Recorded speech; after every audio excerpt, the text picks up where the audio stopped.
This is one of a series of dialogues between J. Krishnamurti, David Bohm, Rupert Sheldrake, and John Hidley.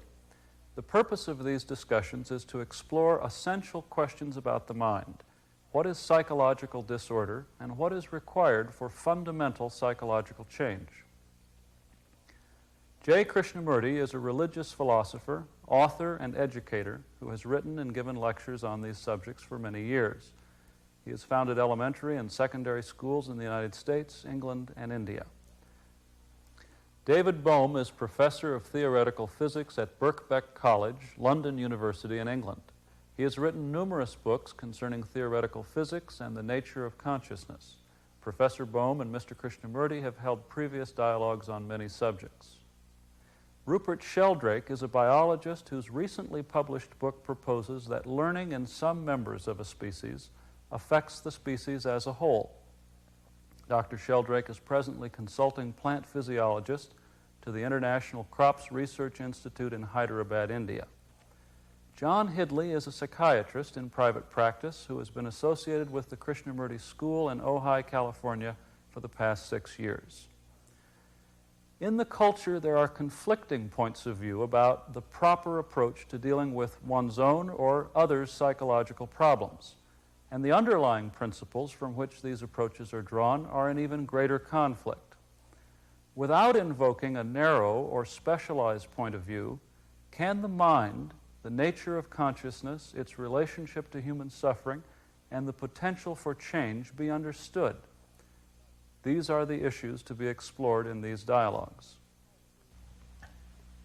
Is disorder the very nature of the self?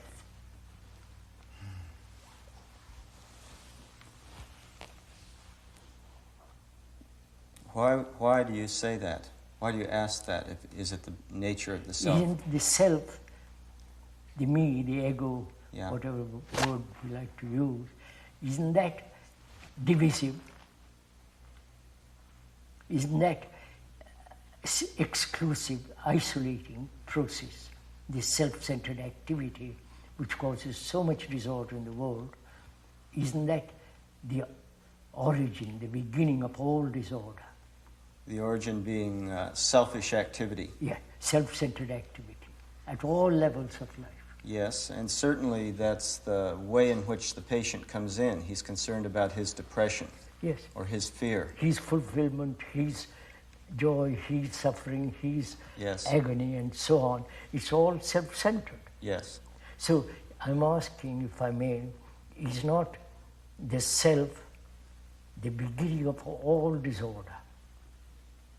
The self, I mean, the egotistic attitude towards life, this sense of individual emphasis on the individual, his salvation, his fulfillment, his happiness, his anxiety, and so on and so on. Well, I don't know that it's the source of the thing. It's certainly the way he experiences it and presents it. He presents it as his. Yes, but if you go all over the world, it is the same expression. It is the same way of living. Uh-huh. They're all living their own personal lives, unrelated to another.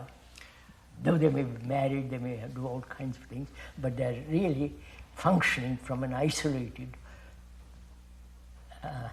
center. And that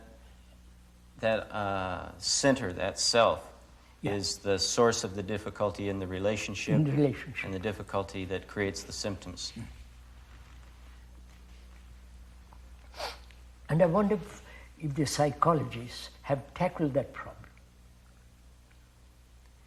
That the self is the origin, the beginning of all contradiction, divisive activity, self-centered activity, and so on. No. I think that the way the psychiatrists and psychologists look at this is that the problem is to have an adequate self. Adequate self. Yeah. Which means what? Defining normality. A self that is functioning sufficiently. Efficiently. Yeah. Which means furthering more misery. won't. Well, I don't feel that the psychiatrist would necessarily agree with you that, on that last point, that they might feel that a proper or properly organized self could get together with other properly organized selves and make an orderly society. Yes. And you're saying, as I understand it, something quite different. Yes. Which is that no self can do it. No structure of the self can make order. That's right. Right. The very nature of the self must intrinsically bring disorder. Yes, but I'm not sure this will be clear to, how can that be made clear, evident?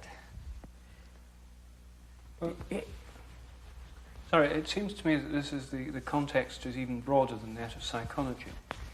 Because in the world we have all sorts of things which are not human beings with selves. There are animals and plants and all the forces of nature and all the stars and so on. Now we see disorder in nature too. It may not be consciously experienced. And a cat that's suffering, or a lion that's suffering, or a mouse, or even an earthworm that's suffering may not come into a psychiatrist's office and say so. But the fact is that there seems to be disorder and conflict within nature. There are conflicts between forces of nature, inanimate things, earthquakes and so on. There are conflicts within the animal world. There are even conflicts within the plant world. Plants compete for light, and the bigger ones get higher up in a forest, and the smaller ones get shaded out and die. There's conflict between predators and prey. All animals live on other plants or animals. There's every kind of conflict. There's disease, there's suffering, there's parasites. All these things occur in the natural world. So is the context of psychological suffering and disorder something that's merely something to do with the mind, or is it something to do with the whole of nature, and the fact that the world is full of separate things, and that if we have a world which is full of separate things, and these separate things are all interacting with each other, that there's always going to be conflict in such a world? I was wondering, is it clear that there is that kind of disorder in nature, or would we say that disorder is only in human consciousness? Yes. That is what the phenomena that you have described. Are they actually disorder? That's a question we have to go into. Or what is the difference between the disorder in consciousness and whatever is going on in nature? I saw the other night on the television a cheetah chasing a deer, killing it. Would you consider that disorder? Well, I would consider that it involves suffering. Suffering, yes. So are we saying that it is natural in nature and in human beings to suffer, to go through agonies, to live in disorder? Yes. So what do you say to that, sir? Well, I think that's the way it's looked at by the therapists. To some degree, it's felt that this arises in the course of development, and that some people have it more than others, suffering. Some people are more fortunate in their upbringing, for example, or in their heredity. But it isn't questioned that that may not be necessary in any absolute sense. Well, that's what we're questioning. That's what I would like to question too. Yeah. Dr. Sheldrake says it is accepted. It's like that. Mm-hmm. Human condition is to suffer, to struggle, to have anxiety, pain, disorder. That's his condition. It's certainly necessary to have physical suffering. People get sick, they die. And we're wondering whether or not psychological suffering is analogous to that, or whether there's something intrinsically different about it. No, sir. I do question seriously whether human beings must inevitably live in this state. Mm-hmm. Everlastingly suffering, everlastingly going through this agony of life. Is that necessary? Is it right that they should? It's certainly not desirable that they should. No.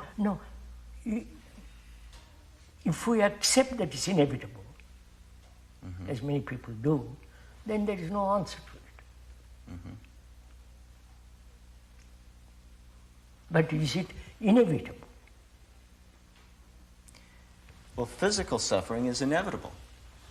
Yes. Illness, but death. Yes, sir. The physical suffering is old age, Yes. accidents, disease.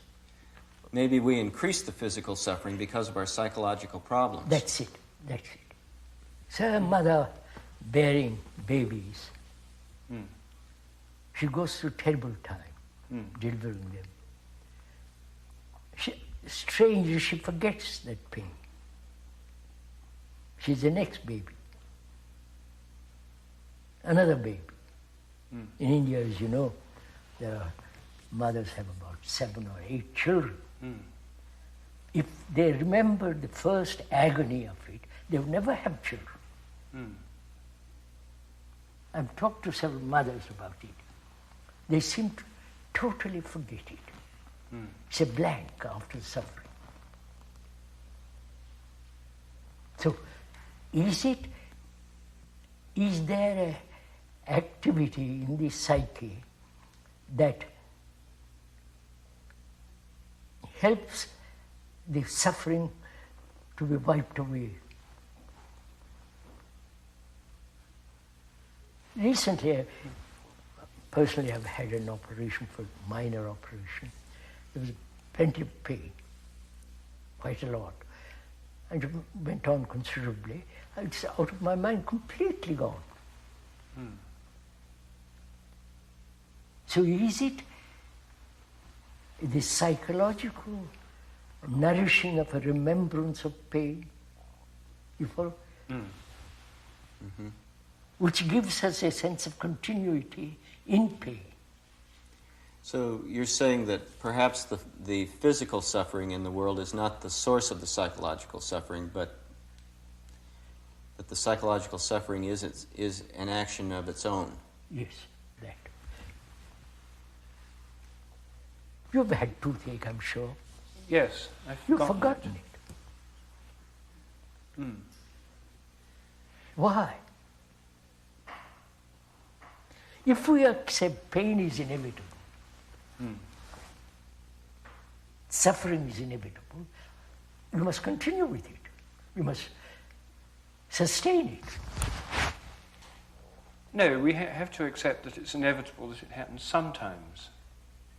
But we can forget physical pain. Can we forget the kind of psychological pains caused by natural things like loss, death of people? Yeah, I will come to that. I come to you. I have a problem with my wife if I'm married. If I'm not, but suppose I'm married. I come because I can't get on with her. And she can't get on with me. And we have a problem, a relationship. I come to you. How will you help me? This is a problem everybody is facing. Yes.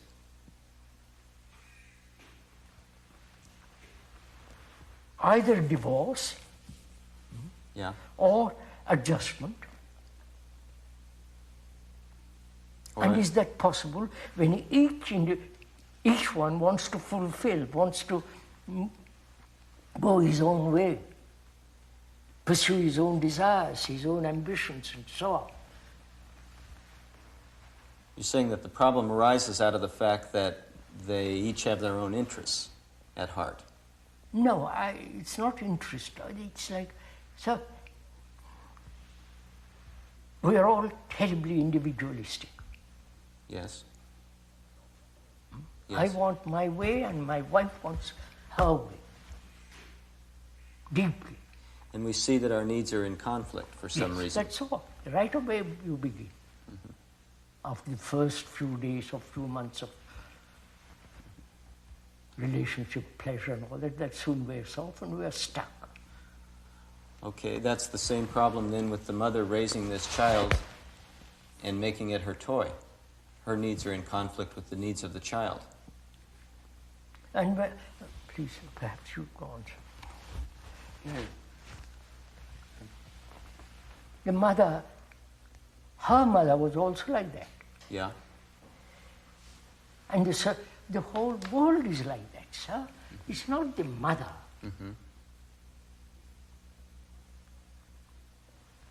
So when I come to you with my problem. You say it's the mother. No, I wouldn't say it's... I object to that. Yeah, I wouldn't say it's the mother. No, I'm just pushing it. Uh-huh.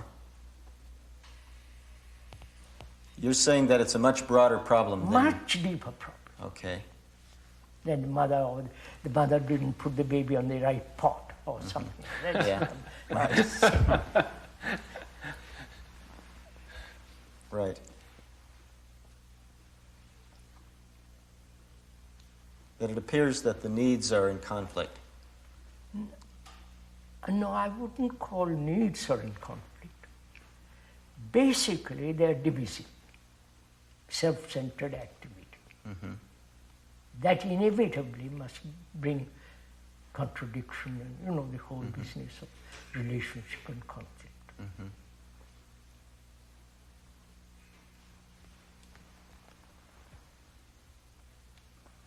Because each one wants his pleasure. There's self-centered activity on the part of the person who's raising the child or on the part of the person who is in the relationship, married. The child is the victim of that. The child? The child is the victim of that, Of course. and then grows up to perpetuate it. And the mother's father, they were like that too. Yes. Now, why does it have to happen that way? Are we saying that's the way it is in nature, or are we saying that... No. Well, I mean, there are certain conflicts in nature. For example, among troops of gorillas or baboons, take baboons, or even chimpanzees. Mm-hmm. There's a conflict among the males. Often the strongest male wishes to monopolize all the attractive females. Now, some of the younger males want to get in on the act as well. They try going off with these females, and this younger male will fight them and beat them off. So they'll be kept out of this. The selfish activity of this one male keeps most of the females to himself. The same occurs in red deer, where the stag will monopolize the females. Now, these are examples of conflict in the animal kingdom which are quite needless. There'd be enough food for these hens without pecking each other. Now, these are not exceptions. We can find this kind of thing throughout the animal kingdom. So I don't think that the origin of this kind of selfish conflict is something just to do with human societies and the way they're structured. I think we can see in biological nature this kind of thing. Are you saying that as we are the result of the animal, as we human beings evolved from the animal, we have inherited all those pecking order? Yes, I think we've inherited a lot of animal tendencies from our animal forebears. And I think that many of these show up in these psychological problems. Yes, but is it necessary that we should continue that way? We are thoughtful, we are ingenious in our inventions, extraordinarily capable in certain directions. Why should we not also say this, we won't have this? The way we live, let's change it. Well, we can say that. Many people have said it. I know many people have said it. But without very much effect. Why? Well, that indeed is a question. Is it that we're so completely trapped in the ancestry of the past? Or so heavily conditioned that it's impossible to be free? Well, there are two possible kinds of conditioning. One is the genuine biological conditioning that comes from our animal heritage, which means that we inherit all these tendencies. Let's accept that. Now, that is undoubtedly extremely strong and goes right back into our animal past. Right. The other kind of conditioning is the kind of argument that I'm putting forward, perhaps. The argument, this has always been so. Human nature is like this. There have always been wars and conflict and all that kind of thing. And therefore there always will be. And that the most we can do is try to minimize these. And that there will always be psychological conflicts within families and between people. And that the most we can do is try and minimize these, or at least make them livable. Modify it, but you cannot fundamentally change it. Yes, I'm saying this is a possible kind of conditioning. The belief that we can't really change it radically is another kind of conditioning. I'm a victim of it myself.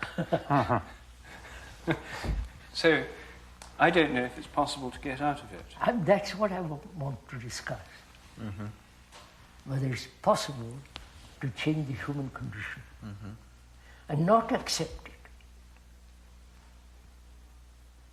Say, as most philosophers, the existentialists and others say, your human nature is conditioned. You cannot change. You can modify it. You can be less selfish, less painful, psychologically have problems, bear up with pain. Is it natural? Is there? We have inherited from the animals. We'll go on like this for the rest of our lives and for the lives to come. Mm-hmm.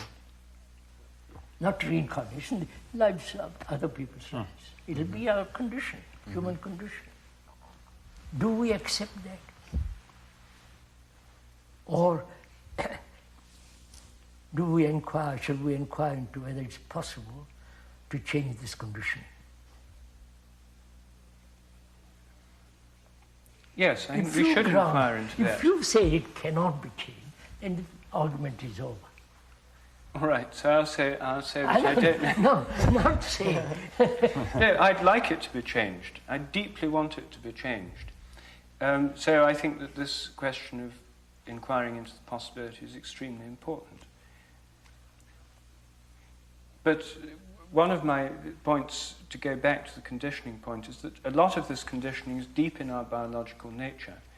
And people who wish to change it merely by changing the structures of society Oh, I'm not talking, of course. are operating at too superficial a level. Like the communists who want to change it. But the idea that you can do it by just changing the environment is what the communists thought and still think. And in a sense, the experiment has been tried, and we can see the results in various communist countries. And, of course, believers in that would say, well, they haven't tried properly, or they betrayed the revolution, and so on. But nevertheless, the basis of that belief is that the source of all the evils and the problems is in society, and by changing society, man is perfectible. But society is formed by us. Yes. And by us it's going to be changed. So we haven't changed ourselves. We depend on society to change us. Yes. And society is what we have made. So we are caught in that trap. Yes. Exactly. And if we start off with a heritage which is built into us, inherited, which comes from our biological past, and if we start with that, and we start with these societies that also have bad effects, some of them, and to varying degrees, and we just try to change the society, the other part, the inherited part, is still there. And But cannot those also be transformed? I may have inherited what? Violence from the apes and so on and so on. Can't I change that? The inherited biological conditioning, surely that can be transformed. Well, all societies, surely, seek to transform these biological drives that we have, and all processes of bringing children up in all societies seek to bring those drives within the control of the society. Otherwise, you'd have complete anarchy. However, these drives are always brought within certain social forms, and individual aggression is obviously discouraged in most societies. But can we say, is it really transformed? Doesn't it just come out again in the aggression of the society as a whole, in war and so on? So we can see that these things are transformed by societies, these basic drives that we inherit. But why do we... I was going to ask you say they really haven't been transformed, but I think you're meaning by transformed a fundamental change, and not just a superficial change or a transfer of the object of aggression from other individuals to other groups. So if you talk of transformation, you would say really that they would more or less go away. Right? That's how I understand it. Well, they'd be changed from one form to another. That's no, but I mean. I don't think that's the meaning which Krishnaji is using for the word transform, but essentially, can't we be free of them, you see? Yes, that's right. So, why do you divide, if I may ask, society and being? As though society was something outside, which is influencing me, conditioning me. But I have my parents, grandparents, so on, past generations, have created that society. So I'm part of that society. I am society. Why do we separate it? I think the reason why we separate it is that there are different kinds of society. If I'd been born in India instead of in England, I would have grown up in a very different way, with a different set of attitudes. And because we can think of ourselves growing up in different kinds of societies, and we'd be different if we had, that's why in thought, I think, we have the idea that society and me are not exactly the same. We'd always be in one society or another. So society as a whole, all societies taken together, we would only exist within society. But any particular society is in a sense an accident of our birth or upbringing. But even that society is part of us. Oh yes, I mean through growing up in it. It becomes part of us and we become part of it. I want to abolish this idea in discussion, this separation from me and society. I am society, I am the world. I'm the result of all these influences, conditioning, whether in the East or in the West or in South or North, it's all part of conditioning. Yes. So we are attacking the conditioning, not where you are born or East or West. Oh yes, the problem would be conditioning of every kind, our biological conditioning, our conditioning from society. Right. That's right. Yes. So personally, I don't separate myself from society. I am society. I have created society through my anxiety, through my desire for security, through my desire to have power, and so on and so on. Like the animal. It's all biologically inherited. And also my own individualistic activity has created this society. So I'm asking, I'm conditioned that way. Is it not possible to be free of it? Free of my conditioning?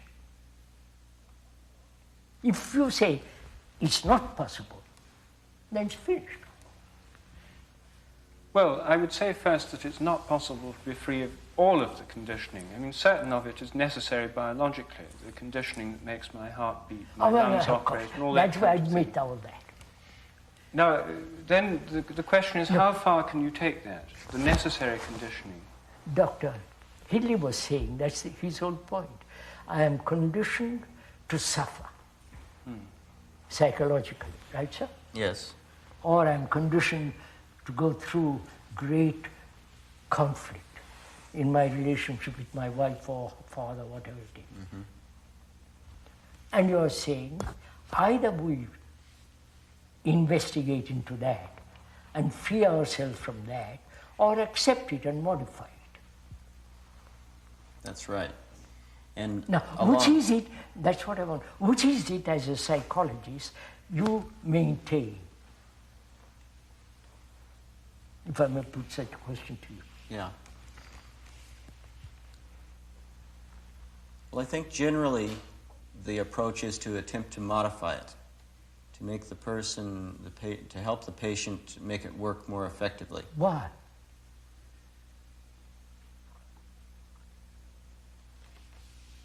I hope you don't mind my asking this question. No, I think that part of the reason for that is that it's seen as biological and therefore fixed.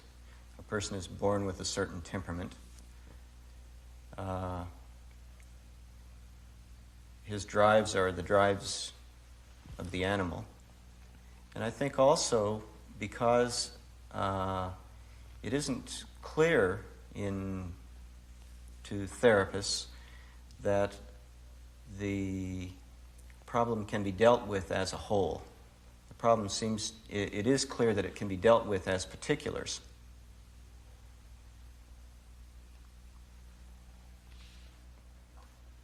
Is it, I'm not asking an impudent question, I hope you know. Okay. Is it the psychologists don't think holistically?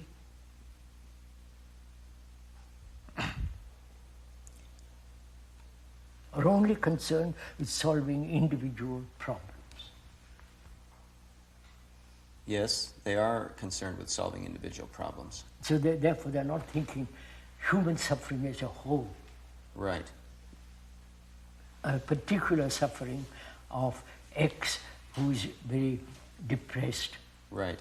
For particular reasons. For particular reasons. Right. We don't inquire into what is depression, why human beings all over the world are depressed. Or we don't try and tackle that as a single problem.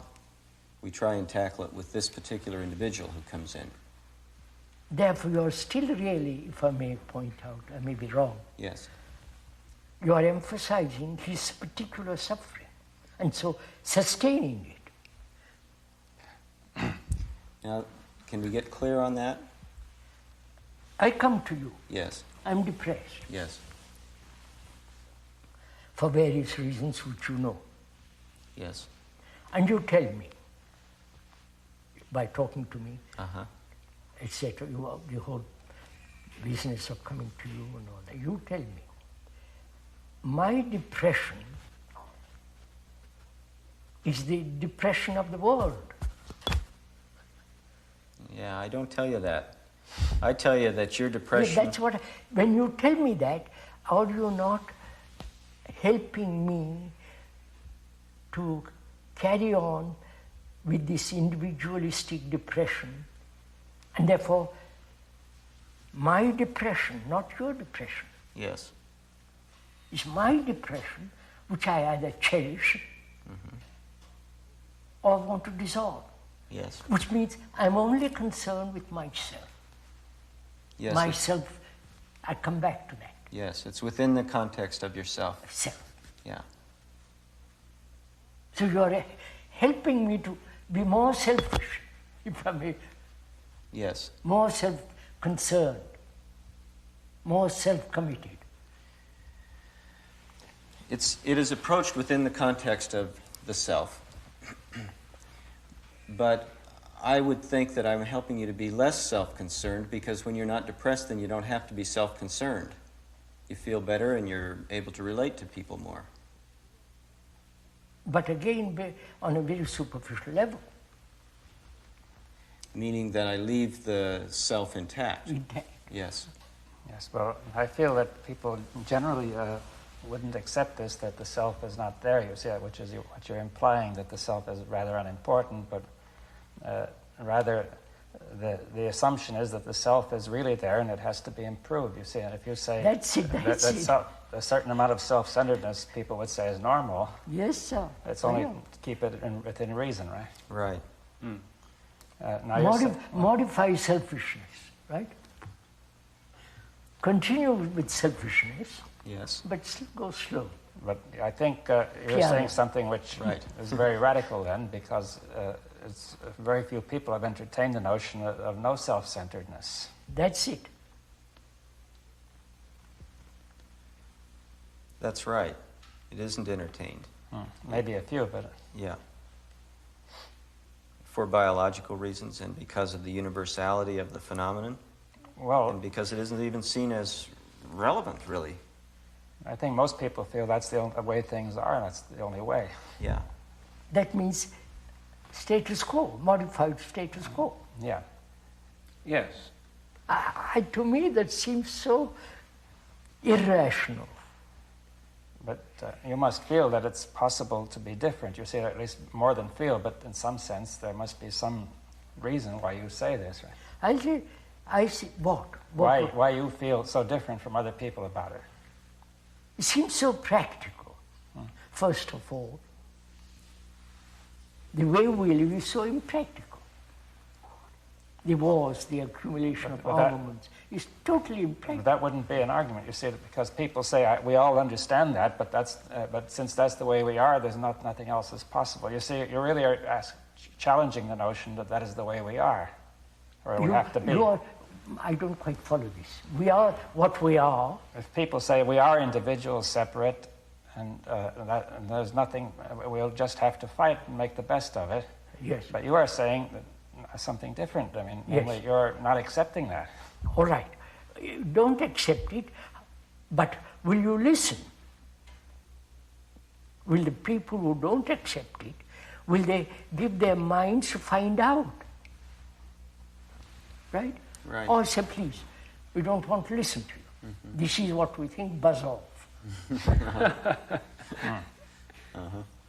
That's what most people do. Well, this question isn't even raised usually. Yeah, of course.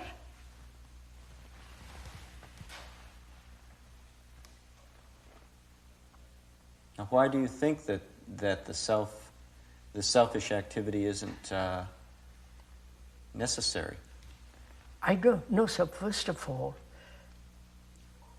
do we accept the condition that we are in? Do we accept it? And say, please, we can only modify it, it can never be changed. It can never be, one can never be freed from this anxiety, depression, modified always from agony of life. You follow? This process of going through tortures in oneself. That's normal. Accept it. Modify it. Live a little more quietly, and so on and so on. If you accept that, the argument, we can't, there's no communication between us.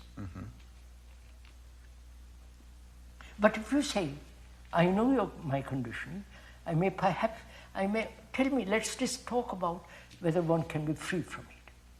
Then we have a relationship. Then we can communicate with each other. But we say, sorry, shut the door on my face, and it's finished. So there are some people who accept this and say we can't change it. But there are other people, and I would say that some of the most inspiring leaders of the different religions of the world are among them, who have said we can change it. Yes. There is a way beyond this. Yes. Now, since religions have wide followings, and since their doctrines are widely dispersed, there are in fact large numbers of people in our society, and in every society, who do think it can be changed. Because all religions hold out the prospect of a change and of going beyond this condition. Yes. But I would like to know, when you use the word religion, is it the organized religion? Is it the authoritarian religion? Is it the religion of belief, dogma, rituals, all that? Well, or religion in the sense, the accumulation of energy to find whether it's possible to be free. You understand my question? Yes. Well, I think the second, but I think that if we look into the history of the organized religions and people within them, we see that much of the inspiration for them was in fact that second kind of religion, which still within their framework still survives, I think. But it's also something which has often been corrupted and debased and turned into yet another system of dogmas, conditioning, and so on. But I think within all religious traditions, that this second kind of religion you talk about has been kept alive. And I think that the impetus in all the great religions of the world has been that vision. It's then been debased and degraded in various ways. But this vision has never left any of these religions. There are still people within them, I think, who still have it. And this is the inner life that keeps them going, over and above the simple political power and all the rest of it. I know. But suppose a man like me rejects tradition, rejects anything that has been said about truth, about God, whatever it is, the other side. I don't know. The other people say, yes, we have this and that. So how am I, as a human being who has really rejected all this? Tradition, the people who have said there is, And the people who said that's all nonsense. People who have said we have found that it is, and so on, so on. If you wipe all that out and say, look, I must find out, not as an individual, can I find, can this truth or this bliss, this illumination, can come without depending on all that. See, if I'm anchored, for example, in Hinduism, with all the, not the superficiality of it, not all the rituals and all the superstitions, if I'm anchored in the religious belief of a Hindu, of a real Brahmin, I'm always anchored. And I may go very far, but I'm anchored there. That's not freedom. Because there must be freedom to discover this, or come upon this. Yes. So we're going a little bit too far. No, but I would then go back and say, well, you put forward the question of the man who rejects all these traditions. You said, let us suppose that I'm a man who's rejected all these traditions. I would then say, well, what reason do you have for rejecting all these traditions in such a way? Well, that seems to be the part of the problem that we've arrived at. If we've said that man is conditioned biologically and socially by his family, the tradition is part of that. We've said that that's the problem that we're up against now. Is it possible for him to change his nature, or do we have to deal with each of these problems particularly as they come up? Well, what I was saying is that at the inner core of all the great religions of the world is a vision of this possibility of a transformation, whether it's called salvation or liberation or nirvana or what. There's this vision. Now, there have always been people within those religions who've had this vision and lived this vision. Now, they... Sorry, go on. Oh, I'm sorry. Well, perhaps part of your radical rejection of all religion involves denying that. But if so, I would say why? Why should we be so radical as to deny? I question whether they're really, I may be sacrilegious, so I may be an infidel, non-believer. I wonder if I am anchored to a certain organized belief, whether I can ever find the other. If I am a Buddhist, for example, I believe that the Buddha is my savior. Suppose I believe that. And that has been told to me from childhood. My parents have been Buddhists and so on, so on, so on. And as long as I have found that security in that idea, or in that belief, in that person, there's no freedom. No, but it's possible that you can move beyond that framework, you see. Starting from within it, that you can move beyond. That means I wipe out everything. It means you wipe it out. But there's a difference between an approach where you wipe it out from the beginning. From the beginning I'm talking. And an approach where you start within it and go beyond it. You see that? Wait, yes, I know this well-known argument.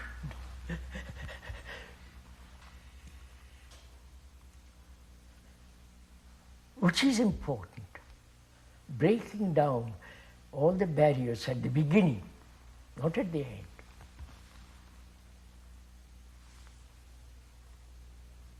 I'm a Hindu. I see what Hinduism is, a lot of all the rest of it. And why should I go through number of years to be ended? Why can't I finish it the first day?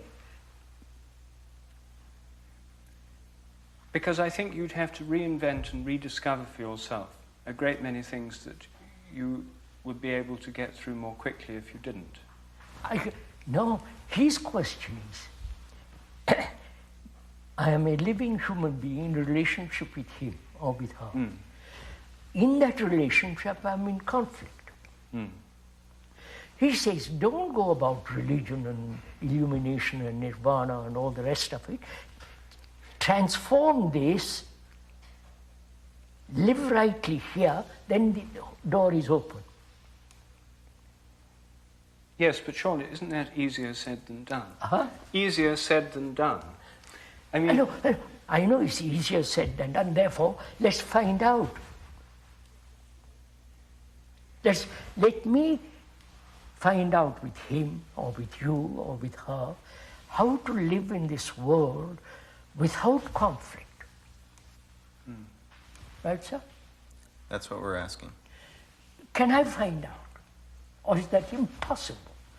We don't know. No, therefore we start, we don't know. Okay. So let's inquire into that. Because if my relationship with life is not right in course for the moment, how can I find out something that's immensely beyond all this, beyond time, beyond thought, beyond measure? I can't. Till we have established right relationship between us, which is order, how can I find that which is supreme order? So I must begin with you, not with that. I don't know if you're meeting me. no, I would have thought that you could easily argue the other way around. Of course. Until you have that, you can't get this right, because the whole history of man shows that starting just from... And therefore you invent that. You invent something illogical, may not be true, maybe just invention of thought, and you imagine that to be order and hope that order will filter into you. It seems so illogical, irrational, whereas this is so rational. But is it possible? That is it. Let's find out. But you've now completely reversed your argument to start with, you see. He started with the patient coming to the psychiatrist's office who wants to get his relationships right, get the human relationships out of this state of disorder and conflict into something that's more I am tolerable. not sure this way, forgive me, doctor, if I'm blundering into where the angels fear to tread. Okay. I question whether I'm doing right. But they're doing just what you said now, starting with the relationship and But not going to these bigger I agree. questions. Whether they are really concerned with bringing about a right relationship between human beings, fundamentally, not superficially, just to adjust themselves for the day. I don't think that you're denying that larger questions are involved in that. You're just saying that we shouldn't invent ideas about what a solution would be like. Yes. I come to you, sir, let's wait a minute. Okay. I come to you with my problem. Yeah. I cannot get on with somebody, or I'm terribly depressed, or something dishonest in me. I pretend. Yeah. I come to you. You are concerned to tell me, become more honest. But not find out what is real honesty. And don't we get into the problem of creating the idea of real honesty at this point? No, it's not an idea. I'm dishonest. Yes. You inquire why I'm dishonest. Yes. Go penetrate into, disturb me. Don't pacify me. Yeah. Don't help me to say, but be a little more honest and a little more this or that. But shake me so that I find out what is real honesty is. Okay, that's... I may disturb I may break away from you follow, from Yes. my conditioning, from my wife, from my parents, anything. You don't disturb me. No, that's That's just my point. I do disturb you. Partially. Well, what? You disturb me in order to conform to little adjustments. Well, let's look at that. Sorry. I disturb you to conform to little adjustments. Yes. You don't say to me, look, you're dishonest, let's go into it. I do say that. No, but go into it so that he's totally honest. Well, how deeply do I need to go into it so that I have disturbed you totally? Yeah. So you tell me. Do it now, sir. Okay, you come in, and I in our talks we've noticed that the thing that you are up to is that you are always trying to find some other person to make your life be whole. Yes, I depend on somebody. Yes, deeply. Deeply. And you don't even know that. Yes. So I disturb you. I tell you that Yeah. that's what's going on. I show you you're doing it with me. Yes. I show you you're doing it with your husband. Yes. Now, is that sufficiently deep? No. Why? What have you shown me?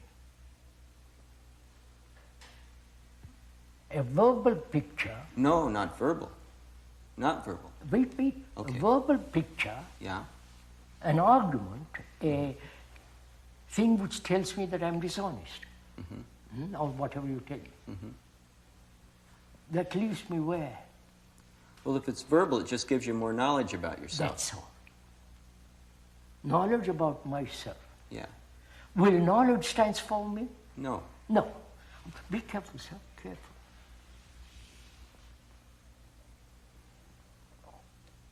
Then why do I come to you? Well, not so that I can give you knowledge. You come thinking that maybe somehow I have some answers because other people, because the society is set up Why so don't you tell me, boy, do it yourself, don't depend on me. Go into it. Find out. Stir. Okay, I tell you that.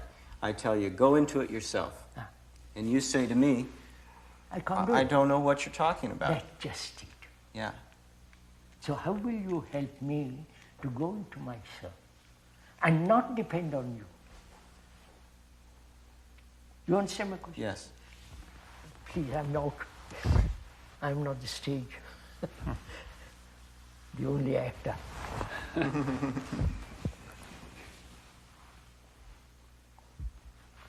So this is really a serious question. How will you help me to go into myself so deeply that I understand and go beyond? Follow what I mean? No, I don't follow what you mean. I understand how to help you go into it without depending on me.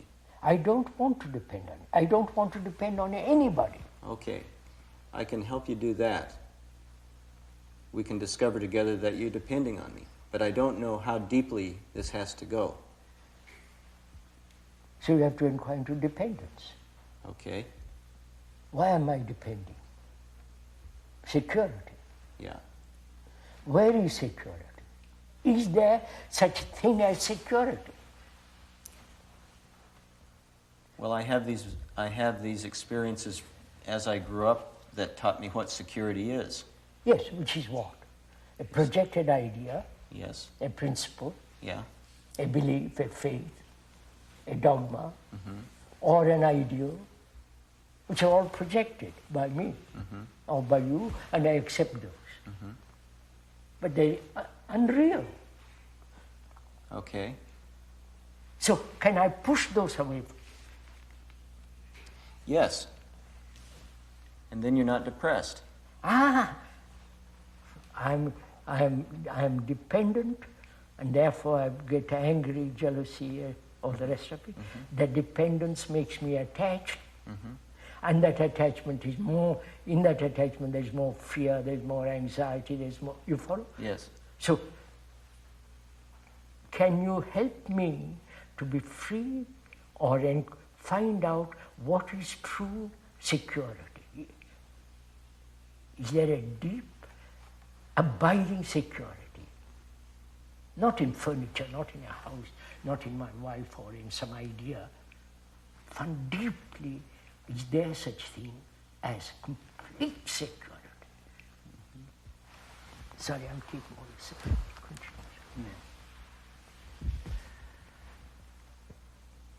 So you're suggesting that if I simply work on this with you and you come to understand that you're dependent, that that's not sufficient because you won't have discovered any abiding security? No.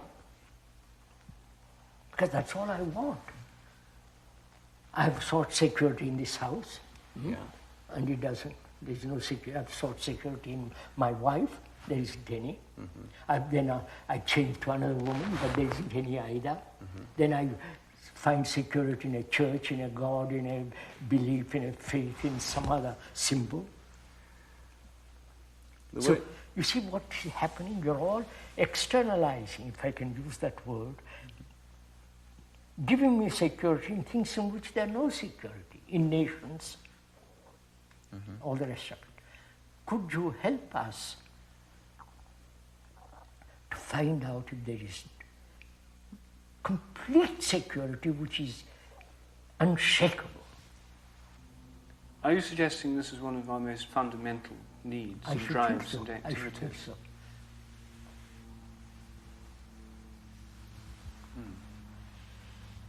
So indeed it's a fundamental question as to whether this sense of abiding, unshakable security is possible. Yes. Because if once you have that, there is no problem anymore. Well, this isn't clear because then is it the individual that has that? No. Individual can never have that security because he is in himself divisive.